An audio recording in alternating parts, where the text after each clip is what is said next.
बंधु माने आजिर एही कार्यक्रम को आपण मानकु स्वागत। आपणकर जदि कर्कट राशि होइथाय तेबे आजिर एही भिडियोटी आपण मानक पई बहुत गुरुत्वपूर्ण हेबाकु जाउछि। तो आपणकर जदि कर्कट राशि होइथाय तेबे एही भिडियोटी को थरे मात्र शेष पर्यंत निश्चय देखंतु, कारण कर्कट राशि व्यक्ति विशेष मानकर जीवन एही सरस्वती पूजा ठारू बदलिबाकु जाउछि। ग्रह नक्षत्र मानकर चलन रे एक परिवर्तन हेबाकु जाउछि, जहा द्वारा आपणक जीवन रे किछि परिवर्तन हेबाकु मध्ये जाउछि। फेब्रुआरी मासरे बुध एवं सूर्य निजर राशि परिवर्तन करिबाकु जाउछंती। तो एहार प्रभाव रे आपणक जीवन रे मध्ये किछि परिवर्तन हेबाकु जाउछि। तो आपणक जीवन रे केउ भली परिवर्तन हेबाकु जाउछि, शुभ ना अशुभ, से विषय रे जानिबा पई आपण माने भिडियोटी को स्किप न करी थरे मात्र शेष पर्यंत निश्चय देखंतु। एवं आपणकर जदि कर्कट राशि होइताय तो भिडियोटी को लाइक करी चैनल टी को सब्सक्राइब करि दियंतु। कमेंट बॉक्स रे भक्ति एवं श्रद्धार सहित जय मां सरस्वती निश्चय लिखतु। तो बंधु माने आसंतु जानिबा एही सरस्वती पूजा ठारू अर्थात फेब्रुआरी मासरे आपणक जीवन रे कोन सब परिवर्तन हेबाकु जाउछि, केउ सब घटना आपणक जीवन रे घटिबाकु जाउछि। तो बंधु माने एबे आसंतु जानि नेबा एही सरस्वती पूजा पर ठारू अर्थात फेब्रुआरी मासरे आपणक जीवन रे केउ सब परिवर्तन हेबाकु जाउछि, आपणक जीवन रे केउ सब घटना गुडिक घटिबाकु जाउछि। तो बंधु माने आसंतु आरंभ करिबा आजिर एही कार्यक्रम को, जहा कि जन्म राशि एवं चंद्र राशि उपरे आधारित अटे।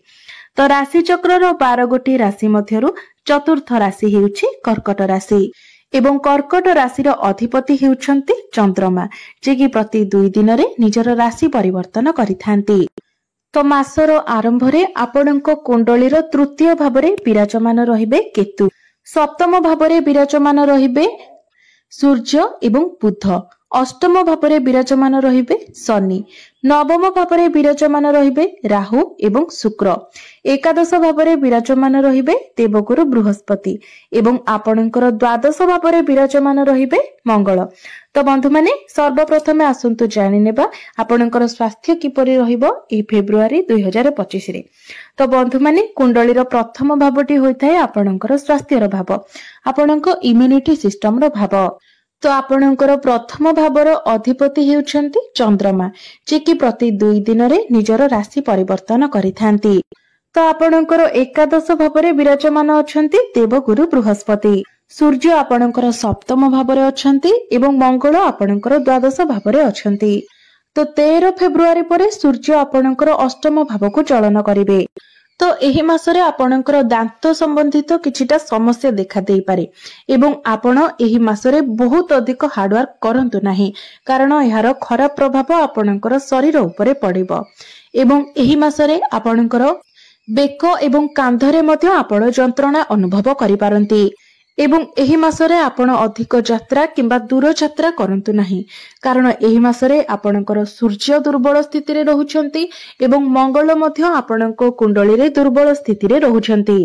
तो आपणको मुंड बिंधा भली समस्या मध्य देखा देई पारे, कांधरे जंत्रणा, बेकरे जंत्रणा ए सब देखा देई पारे। आपणकर कॉन्फिडेंस लेवल मध्य डाउन होई पारे, आपणकर इम्यूनिटी सिस्टम फेब्रुआरी मासरे डाउन रहिबो। तो आपण जेउ भी कार्य करूछंती आपण जेतिकी पारिबे सेतिकी ही करंतु, निज उपरे आपण अधिक प्रेशर दियंतु नाही, निजको आपण रेस्ट देकी काम करंतु। तो फेब्रुआरी मासरे आपणको निज स्वास्थ्यर जत्न नेबार अछि। तेबे सेमिति किछि बड़ समस्या जदिओ नाही, एही सब छोट छोट समस्या को आपणको ध्यान रखिबार अछि। एबे आसंतु जानिबा आपणकर शिक्षा क्षेत्र किपरि रहिबो फेब्रुआरी 2025 रे, विद्यार्थी मानक पई किपरि रहिबो एही फेब्रुआरी मासटी।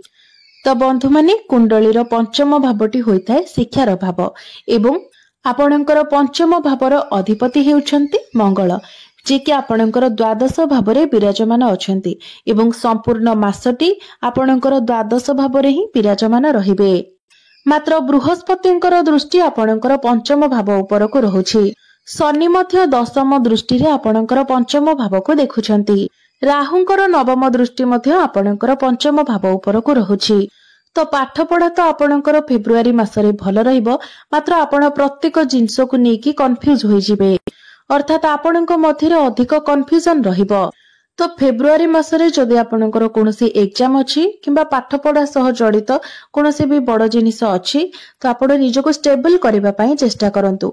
तरबरिया भाबरे आपण किछि भी करंतु नाही, नचेत आपण सेथिरे विफल होई पारंती। तो आपण निजको स्थिर रखंतु। स्थिर होई आपण पाठ पढ़ंतु, मने रखिबा पई चेष्टा करंतु एवं एग्जाम दियंतु। कारण जेहेतु आपणकर पंचम भावर अधिपति द्वादश भावरे अछंती, तो जदि आपण तरबरिया भावरे किछि करंती तो परे आपणको एथिपाई पस्तेइबाकू पड़िबो। एही समय आपण ऑनलाइन जिनसटू दूरे रुहंतु। मोबाइल ठारू जेते पारिबे दूरे रुहंतु। सांगसाथींक सहित मिलामिशा करबा परिवर्ते आपण पाठ पढ़ारे टिके अधिक ध्यान दियंतु। कारण आपणको एही मासरे निजरो पाठ पढ़ारे टिके अधिक परिश्रम करबाकू पड़िबो। कारण आपण जदि परिश्रम न करंती हुए तो आपण एग्जाम रे क्वालिफाई करि न पारंती। सेथिपाई अन्य सब जिनिस को बाद दे आपण निजरो पाठ पढ़ा को टिके अधिक इंपोर्टेंस दियंतु। एबे आसंतु जानिबा आपणकर प्रेम जीवन किपरि रहिबो इ फेब्रुआरी 2025 रे। तो बंधु माने कुंडलीर पंचम भावटी आपणकर शिक्षार भाव हेबा सहित पंचम भावटी मध्य होइथाय आपणकर प्रेम जीवनर भाव, आपणकर संतानर भाव एवं आपणकर पंचम भावर अधिपति हेउछंती मंगल, जे कि संपूर्ण मास सारा आपणकर द्वादश भावरे रहिबे।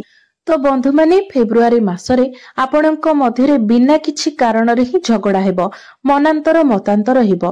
एमिति होइथाय जे हमर मनांतर मतांतर हेबा पछरे किछि कारण रहिथाय, मात्र एही मासरे बिना कारण रे ही आपणक मध्यरे मनांतर एवं मतांतर हेबो।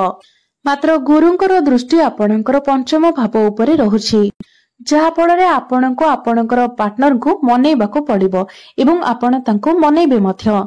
तो फेब्रुआरी मासरे आपणकर प्रेम जीवन 70 रु 75% भल रहिबो। मात्र छोट छोट कथारे ही नाराज होई जिबा, छोट छोट कथारे जीत करिबा, ए सब आपणकर पार्टनर को मध्यरे अधिक देखा देबो।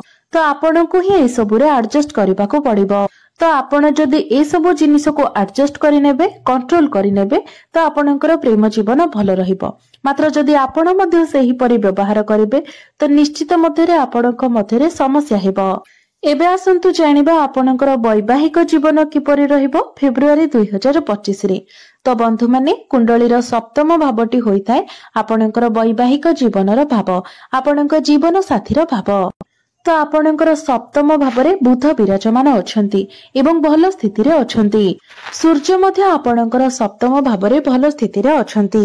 तो बंधु माने फेब्रुआरी मासरे आपणकर वैवाहिक जीवन बहुत भल रहिबो। मात्र सूर्य जेहेतु आपणकर सप्तम स्थान रे विराजमान अछंती, तो आपणक पार्टनर को मध्यरे टिके क्रोधी स्वभाव आपण देखिबाकू पाइबे। कारण सूर्य हेउछंती अग्नि तत्वर ग्रह एवं एई सबु रे आपणको एडजस्ट करिबाकू पड़िबो, आपणको निजको कंट्रोल करिबाकू पड़िबो। किबा जदि आपण पारिबे तो ए सबु को आपण अवॉइड मध्य करि पारंती। जदि आपण ए सबु को अवॉइड करंती, कंट्रोल करि नियंती, तो आपणकर वैवाहिक जीवन फेब्रुआरी मासरे भल रहिबो। एबे आसंतु जानि नेबो सबुठारु महत्वपूर्ण विषय वस्तु आपणकर भाग्य, क्यारियर एवं व्यापार वाणिज्यर स्थिति किपरि रहिबो फेब्रुआरी 2025 रे। तो बंधु माने कुंडलीर नवम भावटी होइथाय आपणक भाग्यर भाव, दशम भावटी होइथाय आपणकर क्यारियर भाव एवं सप्तम भावटी होइथाय आपणकर व्यापार वाणिज्यर भाव। तो आपणकर नवम भावर अधिपति हेउछंती देवगुरु बृहस्पति, जे कि आपणकर एकादश भावरे विराजमान अछंती। एकादश भावटी होइथाय लाभर स्थान। तो गुरु आपणकर लाभ स्थान रे बहुत भल स्थिति रे अछंती। एमितिरे भी शुक्र मध्य आपणकर भाग्य स्थान रे उच्चस्थ अछंती एवं एही मासरे शुक्रंकर मध्य कोनोसी राशि परिवर्तन हेबार नाही। तो फेब्रुआरी मासटी आपणक भाग्य को नेकी बहुत ही भल रहिबो। आपणको संपूर्ण रूप रे आपणक भाग्यर साथ मिलिबो। तो फेब्रुआरी मासरे जदि आपण कोनोसी बड़ कार्यर आरंभ करिबा पई चाहुचंती, कोनोसी बड़ कार्य रे हाथ देबा पई चाहुचंती, किछि बड़ इन्वेस्टमेंट करिबा पई चाहुचंती, शेयर मार्केट, ट्रेडिंग एवं मार्केटिंग एसबुरो किछि करिबा पई चाहुचंती, कोनोसी बड़ जिनिस आपण किना किनी करिबा को चाहुचंती, किबा कोनोसी शुभ मांगलिक कार्यर आयोजन करिबा पई चाहुचंती, किबा आपणकर कोनोसी मीटिंग किबा डील रहिछि, तो ए सब प्रत्येक क्षेत्र रे निश्चित रूप रे आपणको सफलता मिलिबो। फेब्रुआरी मासटी आपणकर सफलतार मास अटे। प्रत्येक कार्य आपणको आपणकर भाग्यर संपूर्ण साथ मिलिब। एबे आसंतु जानिबा आपणकर क्यारियर किपरि रहिबो फेब्रुआरी 2025 रे। तो बंधु माने दशम भावटी होइथाय आपणकर क्यारियर भाव एवं आपणकर दशम भावर अधिपति हेउछन्ती मंगल, जे कि आपणकर द्वादश भावरे विराजमान अछन्ती एवं एही मासरे अर्थात फेब्रुआरी मासरे मंगलकर कोनोसी राशि परिवर्तन मध्य हेबार नाही। संपूर्ण मासटी मंगल आपणकर द्वादश भावरे रहिबे। शनिंकर दृष्टि मध्य आपणकर दशम भाव उपरे रहुछि। तो फेब्रुआरी मासरे आपणको उपरे कार्यभार अधिक रहिबो। आपणको निज काम सहित हुएत आपणको आपणको सहकर्मींकर कोनोसी कार्य मध्य करिबाको पड़ी पारे। आपणको टार्गेट अधिक आसी पारे। एहा सहित बेले बेले आपणकर काम करिबाको मन लागिबो नाही, कारण मंगल जेहेतु आपणकर द्वादश भावरे अछंती तो आपणकर मन डाइवर्ट रहिबो। काम कार्य सेतेटा मन आपणकर लागिबो नाही। हुए तो आपण निज इच्छारे काम करिवे, नचेत काम को आपण इग्नोर करिवे। तो एही मासरे अर्थात फेब्रुआरी मासरे आपणक मध्य आलस्य देखा देबो एवं चाकरी क्षेत्र रे परिवर्तनर चिंताधारा मध्य आपणकर मन को आसीबो। एबे आसंतु जानिबा आपणकर व्यापार वाणिज्य किपरि रहिबो फेब्रुआरी 2025 रे। तो बंधु माने बिजनेस तो आपणकर ठीक ठाक रहिबो, मात्र 13-14 परे आपण 13-14 फेब्रुआरी परे आपणकर बिजनेस टिके भलो रहिबो, मात्र बिजनेस रे टिके अप डाउन मध्ये रहिबो एवं बिजनेस रे आपण निजर बाणी उपरे नियंत्रण रक्षा करिबा उचित। तो 13-14 फेब्रुआरी पूर्वरु आपणकर बिजनेस भलो रहिबो एवं 13-14 परे आपणकर बिजनेस टिके डाउन होई पारे, अप डाउन देखा देई पारे।